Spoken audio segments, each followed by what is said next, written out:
E eu começo o programa de hoje com um assunto polêmico, um assunto que às vezes as pessoas não gostam de falar, mas a gente está tentando aqui, através desse assunto, desmistificar o tema e ajudar bastante gente. É polêmico, o assunto é impotência sexual, principalmente para os homens, e a gente está falando de impotência sexual de homens aqui, que preferem nem escutar falar do assunto, mas de repente se informar é legal. Claro que né? é. Porque tem muita gente que tem vergonha de perguntar, de ligar para o médico para perguntar.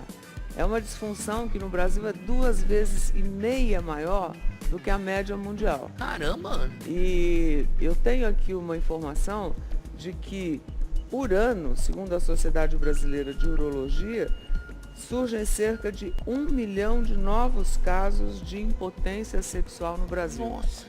E a maioria dos homens que enfrentam o problema fogem realmente do assunto.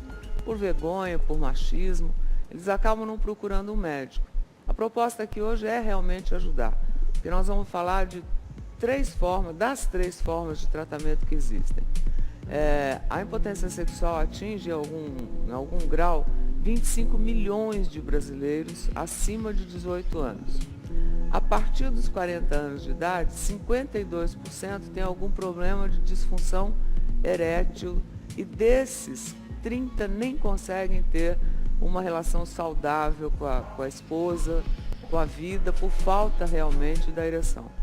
A Sociedade Brasileira de Urologia afirma que além desses 1 milhão de casos que chama atenção realmente por ano, vem aumentando, né, o número de pessoas por variadas razões que a gente vai discutir isso aqui hoje. E vendo o aumento de propaganda na TV, nos jornais, sobre clínicas que tratam de impotência, isso acabou chamando a nossa atenção e resolvemos enfrentar o tabu e falar com você abertamente nessa manhã sobre o tema. E nós achamos que teríamos grandes dificuldades, né? Mas nós descobrimos personagens que tiveram coragem de se abrir e você vai acompanhar comigo a partir de agora. A parte boa dessa história é que existem tratamentos, quer dizer, tratamentos que podem ser terapia, remédios e até cirurgia. Para a gente entender melhor, a repórter Nádia Bosch conversou com médicos e homens que passaram por esse problema. Vamos ver, rodou.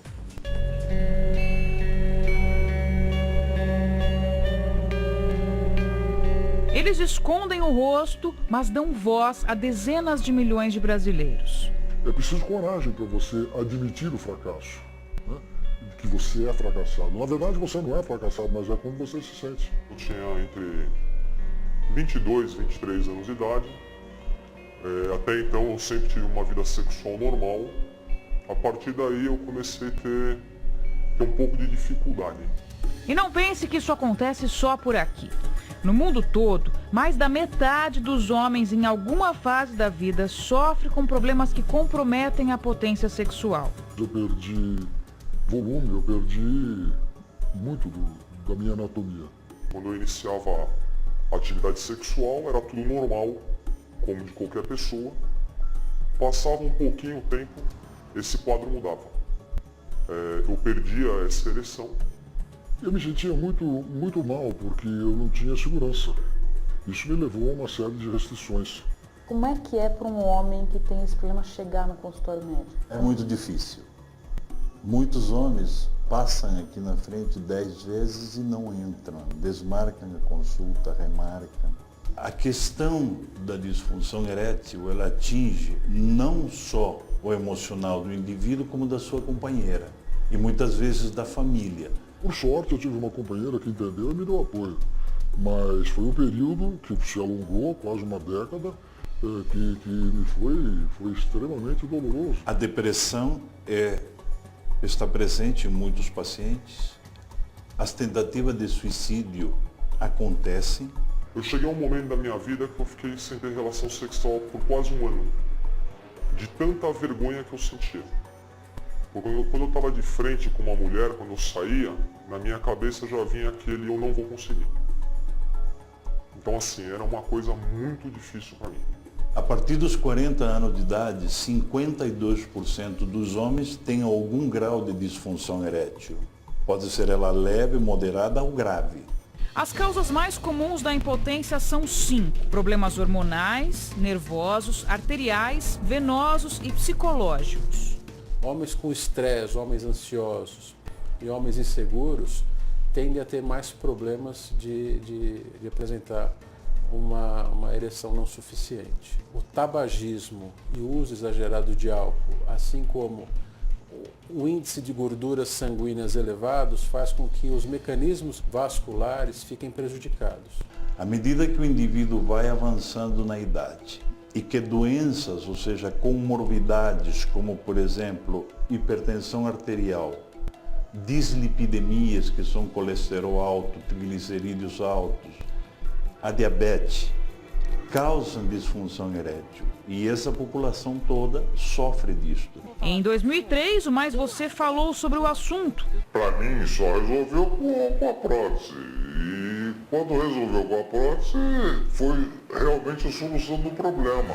De lá para cá se passaram 11 anos e acredite, os tratamentos continuam os mesmos. Basicamente temos 3 tipos de tratamentos. Os comprimidos, que são paliativos e não curativos. Isso precisa ser dito e as pessoas precisam entender. As injeções aplicadas no pênis, que também não são curativas se não estão associadas a um enfoque do problema que levou aquele homem a precisar daquele tratamento. E os tratamentos operatórios. O que isso quer dizer? Quer dizer que a medicina não avançou ou que os tratamentos já estão resolvendo na medida que é esperado? Essas 3 linhas de tratamento, para o que é feito hoje, eu considero suficientes, mas eu acho que nós não devemos estar satisfeitos. Agora, se os tratamentos existem e comprovadamente funcionam, por que mais da metade dos homens ainda sofre por causa do problema? Por machismo, por vergonha, é difícil o homem admitir uma insuficiência de qualquer tipo, seja funcional, seja anatômica, no seu órgão sexual. Ainda há desinformação. Ainda as pessoas precisam ouvir mais a respeito, falar mais a respeito e levar isto para dentro de casa e conversar com a família. É isso que o médico disse aí, né? Você precisa conversar mais. Perder a desinformação é muito importante.